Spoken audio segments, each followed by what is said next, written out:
kids who are turning up at the Valley Pool in Brisbane this morning and all around the country during their training, knowing that they put those laps in, that they too might be able to compete in an Olympic Games held in Australia. And that is just such a thrilling idea, a thrilling notion that kids around the country, whether they're playing hockey or they're swimmers or whatever they happen to be, that they can look forward to that. It's a great boost for Australian sport. It's a great recognition, I think, of Australia's sporting lifestyle and the commitment that we have had to the Olympic movement from that very first Summer Games back in 1896 when Edwin Flack went round to the 800 metres. It's very exciting news for Australians.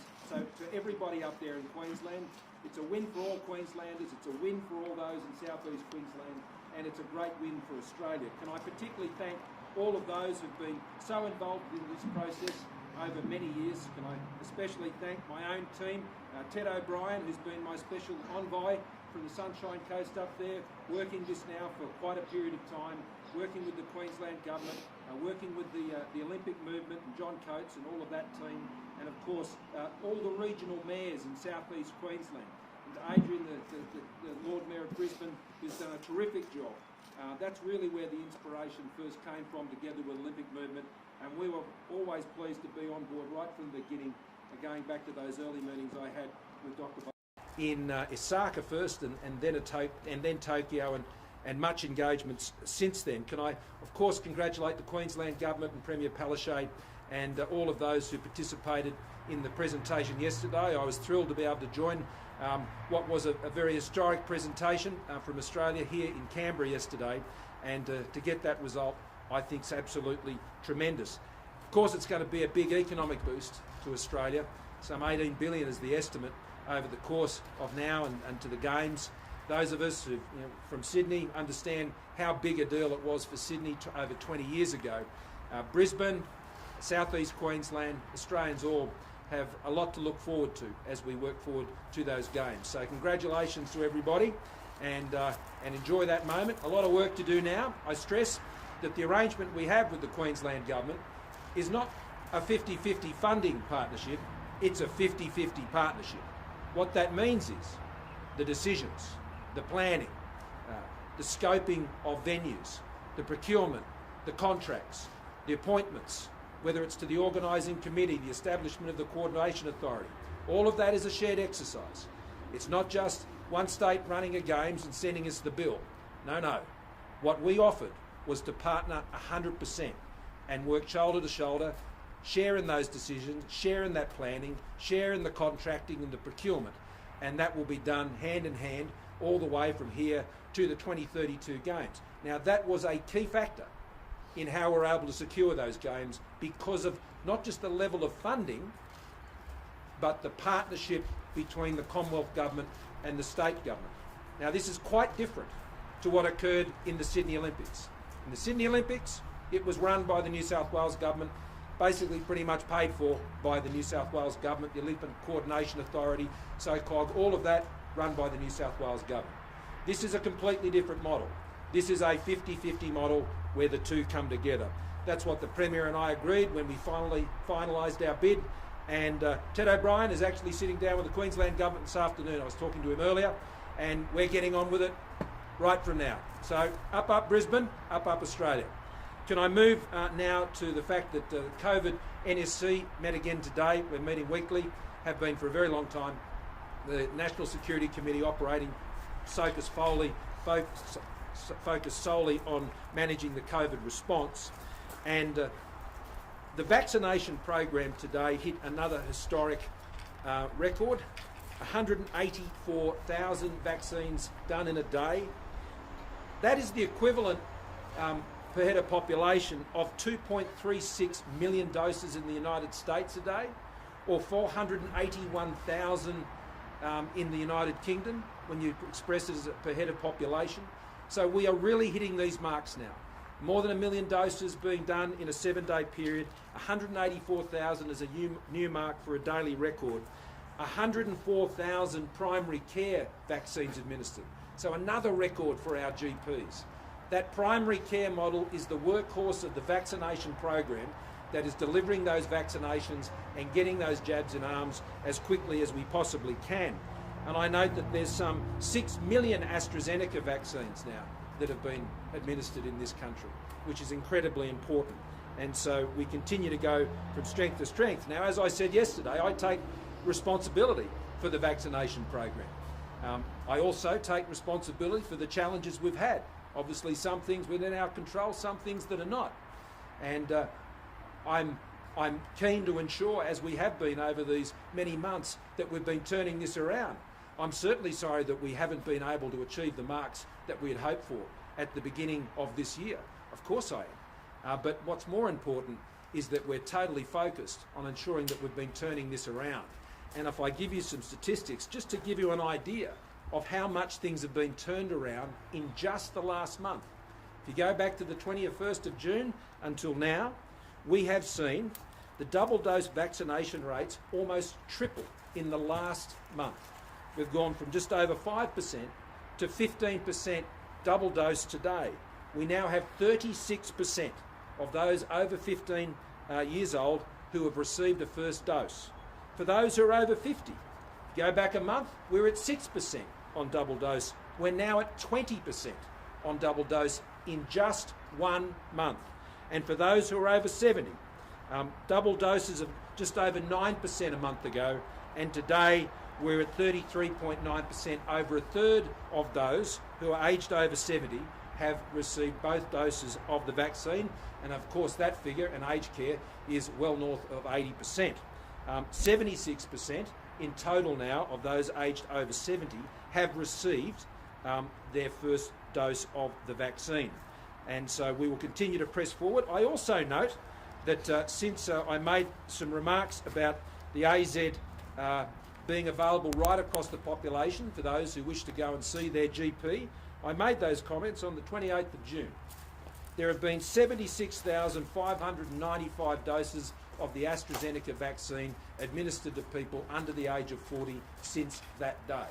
So if people wish to do that, they should go and see their GP. Of course, there's the informed consent process, but there is, and that's first and second doses, so just under 40,000 first doses and almost 37,000 second doses of AZ. The vaccines work. That was confirmed to us again today by the Chief Medical Officer. Whether it's AstraZeneca or whether it's Pfizer or indeed the Moderna vaccines that will be coming soon later this year, these vaccines work. The vaccines mean that you're less likely to get COVID, you're less likely to transmit COVID, you're less likely to get serious illness from COVID, and you're less likely to die from COVID. That's what the vaccines do. And that's what Australians need. To be less likely to get it, to be less likely to transmit it, to be less likely to get a serious illness requiring hospitalisation, and less likely to die from it. It is deeply distressing and upsetting to know that the recent fatalities have involved those unvaccinated in the community, those aged over 50 and particularly aged over 70. The vaccine has been available to over 70s for many, many months, and we need to work even harder to get those vaccines, particularly into the most vulnerable in our community, particularly those aged over 70.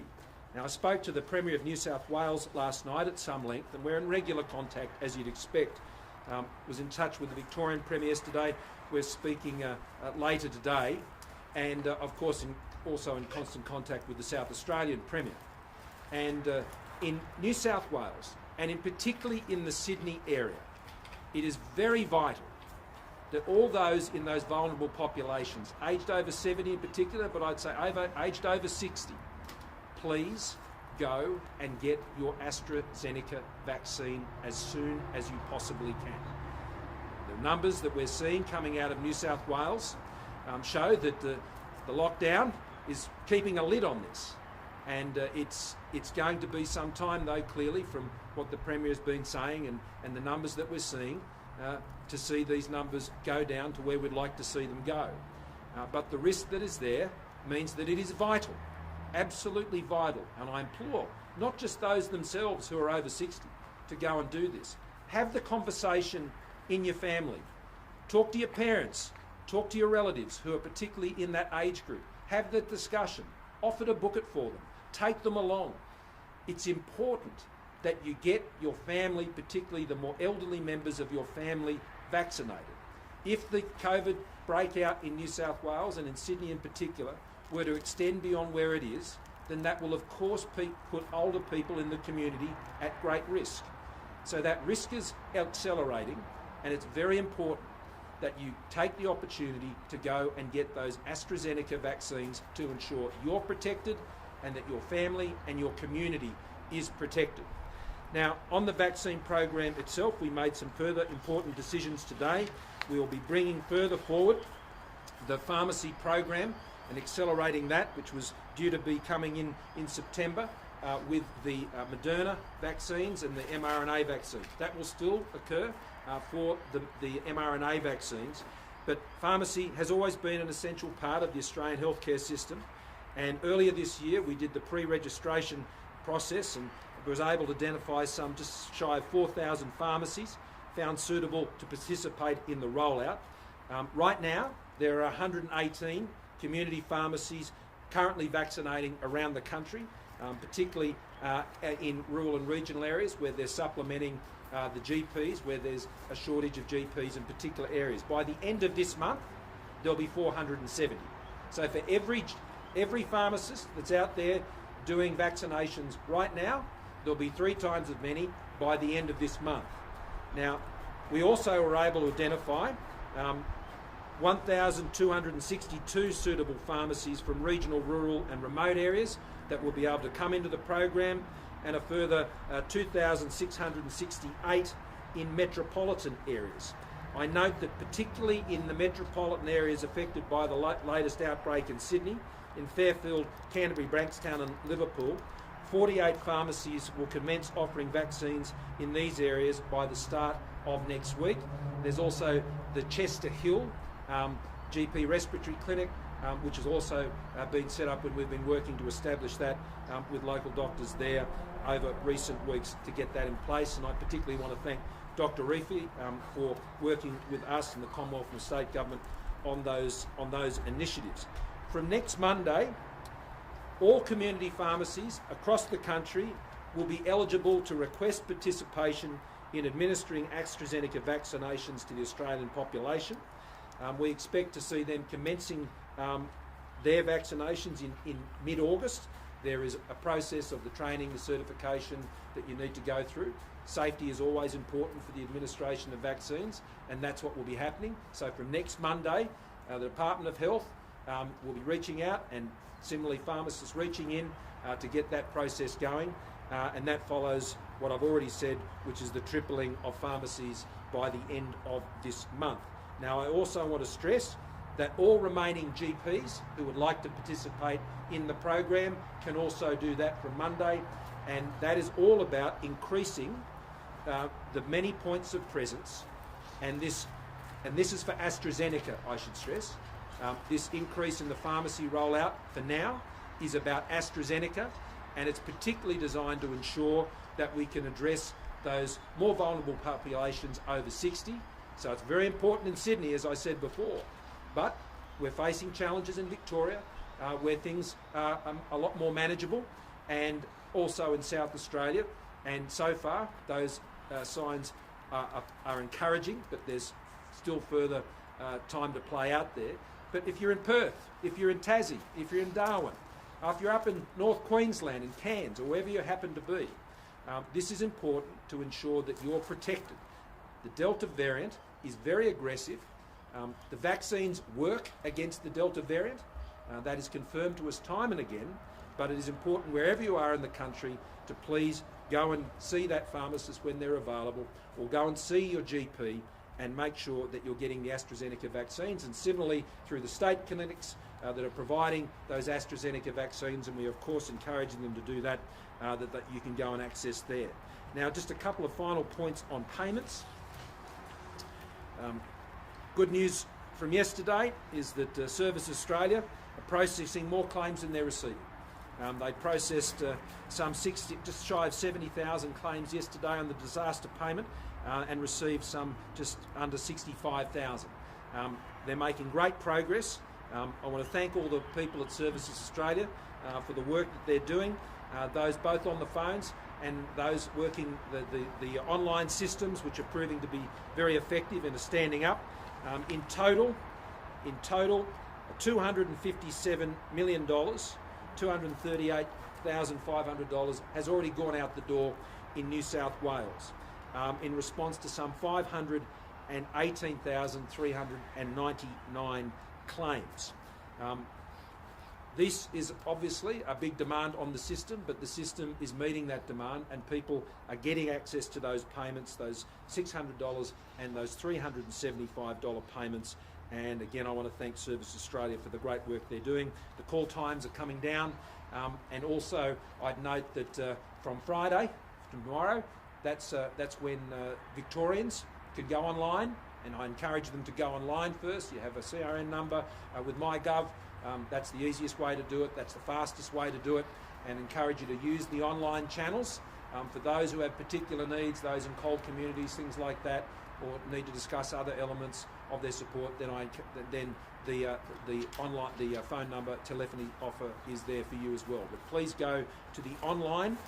Yesterday there was some 170. So far there's been 172,885 calls answered at Services Australia, and yesterday there was around 17,500. So they'll keep getting on with that job.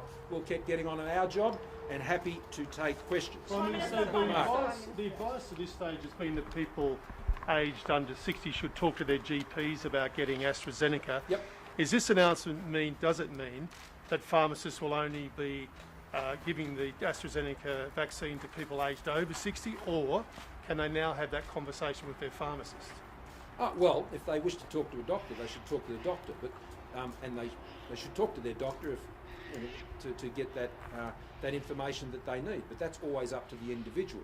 Pharmacists will be able to give vaccines right across the population because the AstraZeneca vaccine is approved by the TGA for people above the age of 18. But there is an informed consent process, and pharmacists will follow the same informed consent process as a GP would follow. But we have provided, as you know, under Medicare, if people want to go and have a consultation with their GP, they may wish to go and do that, but then they may choose to go and see their pharmacists and get their vaccination that way. Or they may choose to go back to the same GP. It really is up to the individual as to how they wish to do that.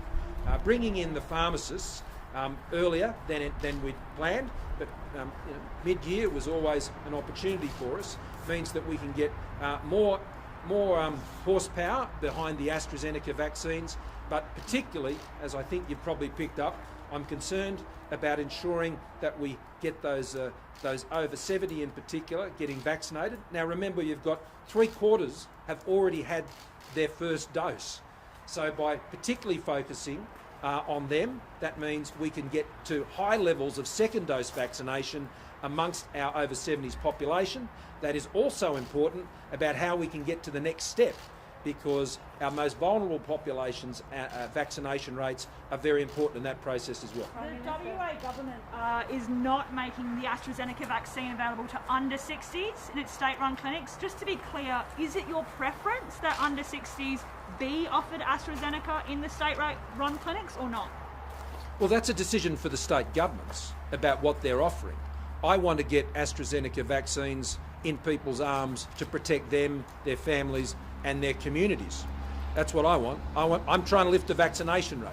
And the states that have been leaning into vaccination using AstraZeneca have much higher vaccination rates than those who haven't. So Prime Minister, you said, Prime Minister. I'll go here first. Thanks, Prime Minister.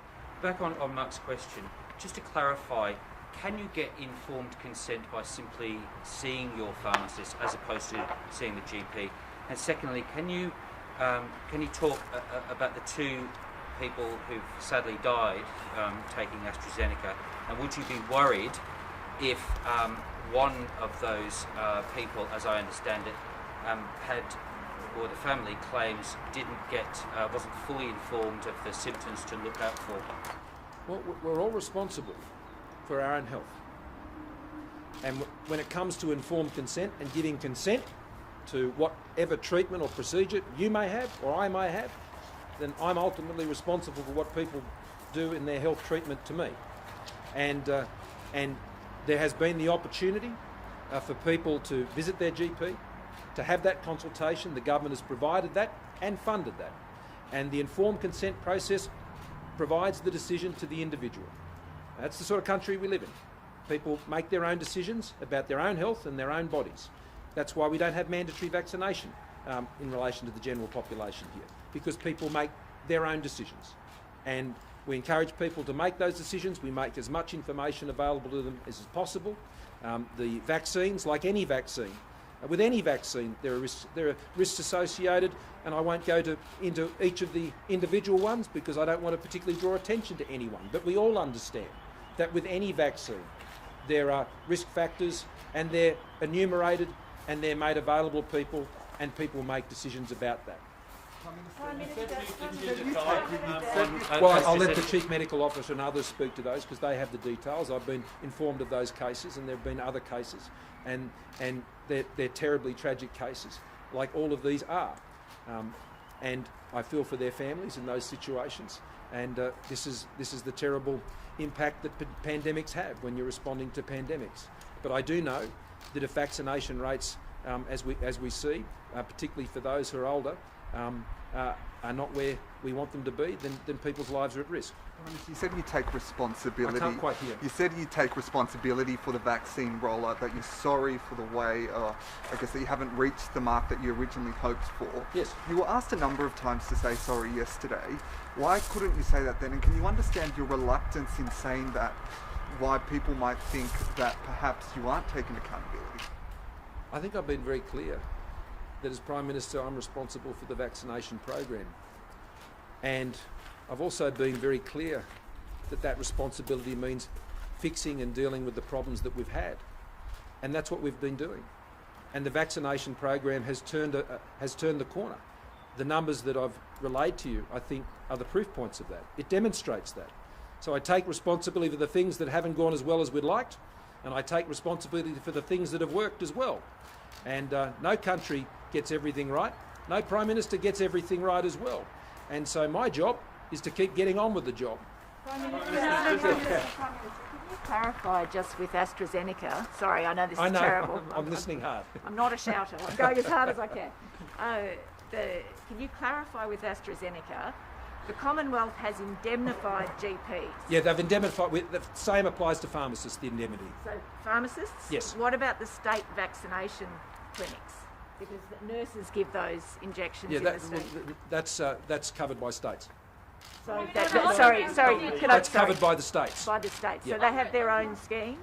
You have to address that to the states. Just on the movement on the ATAGI board, does the removal of Chris Blythe and Alan Cheng have anything to do with this changing advice on AstraZeneca, and are you happy with their performance? I completely respect the advice of ATAGI. That's why we've followed the advice of ATAGI. It's my job as Prime Minister not just to simply accept advice uncritically, whether it's sitting in cabinet meetings or in other forums. Of course I challenge the advice that I receive. I ask questions. I drill into it.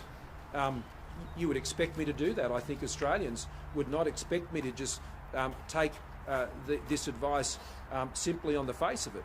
We must interrogate it. Leaders should do that. Ministers should do that. That has always been my approach, whether as a minister and as a Prime Minister, and there are plenty of officials who work in this town who know that very, very well. But I respect them all. I respect the job they do, and I respect the way they engage with me on it. And what I'm simply have been raising in relation to the ATAGI advice is that when it was provided initially and subsequently in relation to those over 60, is that when that advice was provided, they said it was based on the balance of risk of people getting COVID. Now, my simple point is that the balance of risk has shifted, and therefore, based on the balance of that risk shifting, what, if any, is the change in the advice that ATAGI would provide? Because I'm very concerned that, of course, the advice that had come previously has caused some hesitation amongst people, particularly older people. Those people are now at risk in southwestern Sydney in particular, but more broadly across Sydney. And I need AstraZeneca vaccines in their arms to protect them and their lives. And no, it had nothing to do with any of those things. That completely unrelated. And I thank them very much for their service and for their professionalism. And but asking questions of advisors is not disrespecting them. It's my job. So just clarifying where you're at now on this advice then, because the ATAGI advice was to consult a GP. Now people can skip that and go to a pharmacist. Is this you saying you're no longer totally following that advice? No. And will pharmacists be able to refuse simply on the basis they think it's not safe for under 60s, as a lot of GPs have been doing to people? Or will people be able to say, no, I want the vaccine, to a pharmacist? No one is forced to do anything in this country when it comes to this, and nor am I seeking to. And I'm acting completely in accordance with the medical advice that has been provided, and there should be no suggestion that the government is doing otherwise. People will make their own decisions. If they are legally able to go and get a vaccine, and someone is illegally able to provide that vaccine, and they can provide informed consent to that end, well, that is a matter between that pharmacist and that individual. What the government has done is to support that ATAGI advice by making available through the Medicare system, by paying for them to be able to go and have that consultation with a GP. But what we each do with our own health is our responsibility.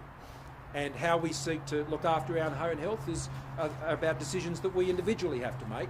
And we've facilitated people being able to get the information and advice that they need in order to make their own decisions. Yeah. Minister, on the Delta strain in New South Wales Health have hit every contact tracing target according to the national guidelines in terms of the time between testing. They're exceeding testing that across the country. Yet the Delta strain is still escaping them. They're not able to suppress it. Correct. The transmission is occurring in places like supermarkets and pharmacies where people obviously have to continue to go to. Correct. Do we need to rethink how we deal with this Delta strain if you have the gold standard contact tracers not being able to bring those numbers down? Well, that was exactly the point I was making yesterday. Exactly the point. The Delta strain is proving a much tougher combatant than the Alpha strain and other strains of COVID-19. And that's why right now, whether it's what they're doing in South Australia or in Victoria or what's been done in New South Wales, each of those jurisdictions, and I'm in constant contact with all of them, and we'll discuss this more tomorrow at National Cabinet, are looking to ways that we can be most effective in combating the Delta strain. Can I tell you, there's not a country in the world that's cracked it. Not a country in the world that has been able to be successful so far in suppressing the Delta strain. And so it's a big challenge for all of us around the world. And that's the challenge that we have now, and to work together to find the most effective ways to be able to suppress this while we remain in this suppression phase. And so that's why it's important, because of the risks that you highlight. That's why it's so important that people, particularly older people, go and get that AstraZeneca vaccine. Last one. On the economic impact, the Treasurer said this morning probably a contracted quarter for September, and he said it's costing the economy now $300 million a day, the current situation. A couple of questions. How long is that sort of drain sustainable, and have you as a government given any thought to producing a budget statement between now and MyFO just to update the impacts that this is obviously going to have? Look, no, there's no suggestion at this point from Treasury that would be required between now and MyFO. It is our sincere hope that we would see the lockdowns, particularly in Victoria and in South Australia, be brief ones, and I'm sure that's the view of all Victorians and South Australians as well. And the events in Sydney in particular, but as we now see as moved into some regional locations, that's obviously far more serious. New South Wales is our biggest economy and of the state economies, and we know that last year the fact that New South Wales didn't descend into those lockdowns that we saw in other places, that carried in many respects the national economy. That New South Wales didn't fall victim to this last year, and that is a great credit to the work that was done in New South Wales last year, that they were able to avoid those outcomes, both for people who live in New South Wales and indeed the national economy. That was a very positive outcome. The Treasurer has set out what those current impacts are. I made it very clear yesterday that that's going to have a significant impact on the September quarter results. But all of the economic advice and all of the business advice that I'm getting is that lockdowns come off, the businesses come back, people go back to work, as we demonstrated. 1 million people back into work. 1 million people back into work as the economy roared back last time. And so that gives me every confidence that we just hold these businesses through over the course of this lockdown, and we'll be able to do that again. I think that's very important. But saving those lives, 30,000 lives saved in this country. If we'd experienced the same rate of fatality in countries just like Australia that we've seen in Europe and overseas, 30,000 more Australians would be dead right now. Now, we've avoided that, and we're going to keep doing everything we can to avoid that. But COVID is a tough customer. It keeps changing. We've got to keep changing with it. And these results that we've seen today of another record day of vaccinations, I think just give us hope going forward. But it was really great to see that result in Queensland last night. Thanks very much.